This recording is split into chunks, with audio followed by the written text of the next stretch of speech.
पितयोरुण भय नीके गुर रहा सोच बड़ जी के नीके शब्द व्यंगात्मक है।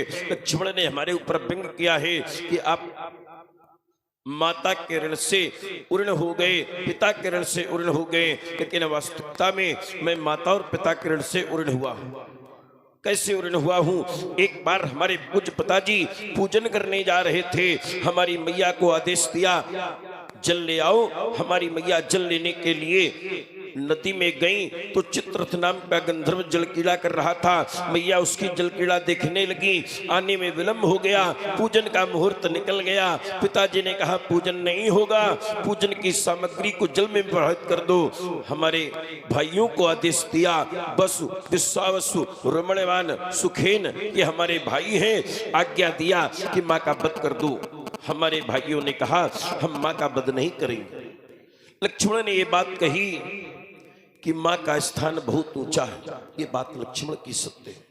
हमारे भाइयों ने भी यही बात कहा था कि नास्ति गंगा समम तीर्थम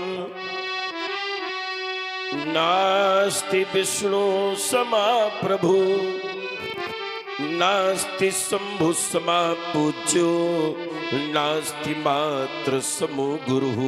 गंगा के समान कोई तीर्थ नहीं, भगवान विष्णु के समान कोई प्रभु नहीं, भगवान शंकर के समान कोई पूज्य नहीं, और माता के समान कोई श्रेष्ठ नहीं, भारी नहीं। क्यों? पितुर्यपि अधिका माता, क्यों?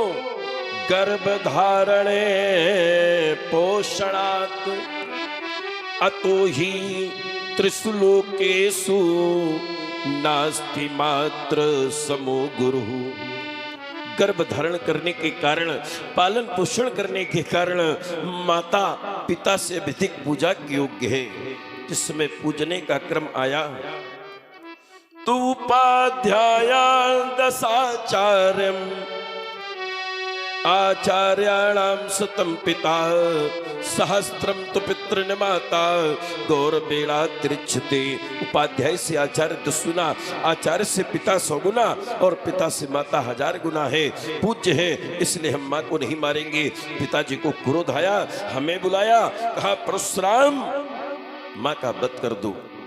मैंने उठाया परश और जो ही माँ का वध करने के लिए चला।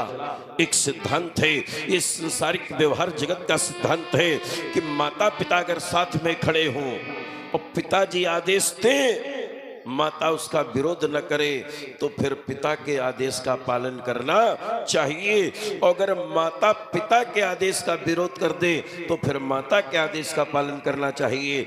मेरे पिताजी ने आदेश दिया, मेरी मैया ने कुछ भी नहीं कहा। यदि मैया मुझसे कुछ कह देती तो प्रज्ञा मेरी निर्णय लेती, पर माता ने कुछ भी कहा नहीं, सिर दाएं बाएं हिला नहीं। माता कसीस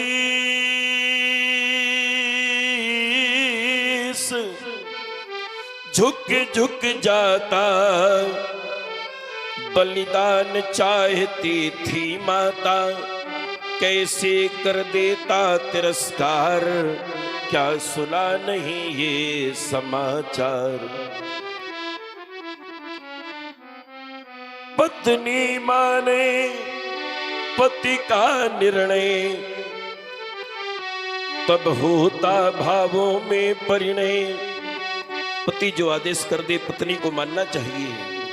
हमारे यहाँ जो हमारे पिताजी कहते वही होता है। और जिस घर में बात माताओं की चलती है वो घर बंटा ढार हो जाता है, और जिस घर में बात पुरुषों की चलती है उस घर का सुधार हो जाता है। पत्नी माने पति का निर्णय, तब होता भावों में परिणय।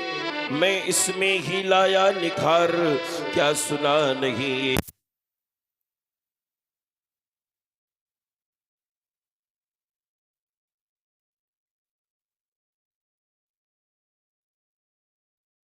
में तुम्हें कोई पराजित न कर सके। चिरजीवितम उत्तमम, चिरंजीव में उत्तम स्थान प्राप्त करो। हमसे कहा परशुराम मांगो। मैंने कहा कुछ न चाहिए। बोले मांगना पड़ेगा। मैंने कहा एक वरदान दो कि हमारी माँ हमारे भाई जीवित हो जाएं और उन्हें इस बात का ज्ञान न रहे कि परशुराम ने हमें मारा। तो हमारी माता जीवित हो गई। संसार में कोई भी माँ अपने बेटे को जन्म दे सकती है, लेकिन कोई बेटा अपनी माँ को जीवन नहीं दे सकता।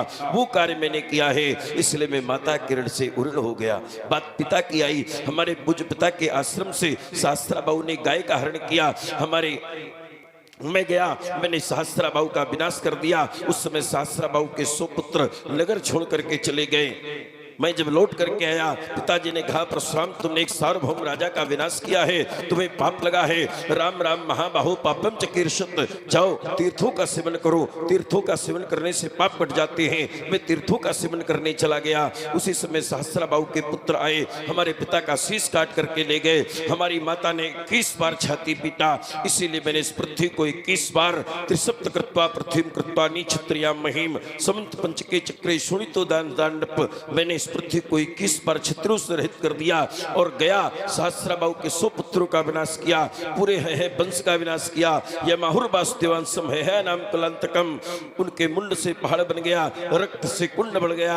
उसी रक्त कुंड में स्नान करके अपने पितरों को तर्पण किया। पिता का सर लाया, उनके धड़ से जोड़ दिया। ब्रह्म मंत्र के द्वारा मृत संजीवनी विद्या के द्वारा हमारे पिताजी को पुनः संकल्प में शरीर की प्राप्ति हो गई। हमारे पिताजी आज भी जीवित हैं। सुदेहम जमनगस्तु लब्धा संज्ञान लक्षणम ऋषि नाम मंडले सुबुत सप्तमो राम पूजिता, परशुराम से सम्मानित होने के कारण आज भी हमारे पिताजी सप्तर्षि मंडल में बैठ करके वेदों का विस्तार कर रहे हैं। तो हमने अपने पिता को भी जीवन दिया। संसार में कोई भी पिता अपने पुत्र को जीवन दे सकता है, लेकिन कोई पुत्र अपने पिता को जीवन नहीं दे सकता। वो कार्य मैंने किया है, इसलिए मैं पिता के ऋण से भी ऋण हो गया। बात गुरु के ऋण की आई। एक बार मेरे गुरुवर ने अब मुझसे शेष शीस मांगा, तो क्षीर सिंधु के तट पहुंचा, मुझे देख जल से भागा, आगे बढ़ कर के घेर लिया। आगे बढ़ कर के घेर लिया, उसके फण में फरसा मारा, तो रसना के 2 खंड हुए, बह चली रुधिर की एक धारा। शेष भागता हुआ भगवान विष्णु के पास गया। भगवान विष्णु ने कहा शेष को मारो। मैंने कहा शेष को नहीं मारना है, बलि लेना है। शेष से कहा मणि दे दो। शेष ने कहा मणि दूंगा, लेकिन एक छंद सुनाऊंगा। मैंने कहा सुनाओ। इतना तू प्रगटा ले रूप नया, अब आनी ब्योहरिया बोली, तुरंत देव में थैली खोली। लक्ष्मण कह रहा है ब्योहरी बुलाओ।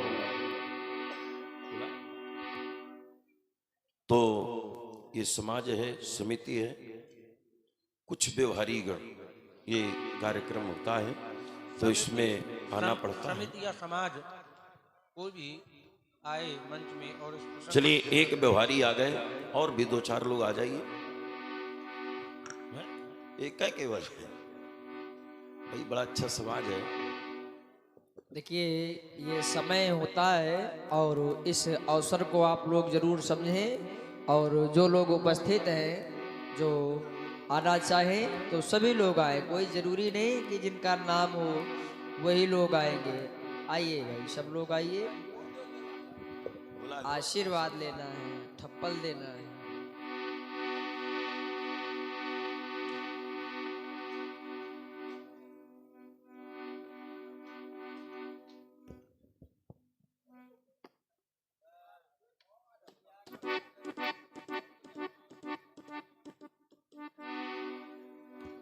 चलिए आप लोगों ने सुंदर रामचरित्र देखा, कैसा लगा?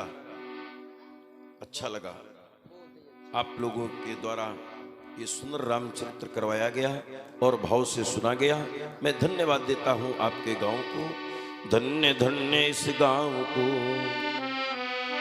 धन्य धन्य इस गांव को, और धन्य यहाँ के बास, जिन ऐसी रचना रची ये रघुबर चरित प्रकाश। प्रथम धन्य उन नरन को, जिनकी नो आरंभ। कितने वर्षों से हो रही लीलाई?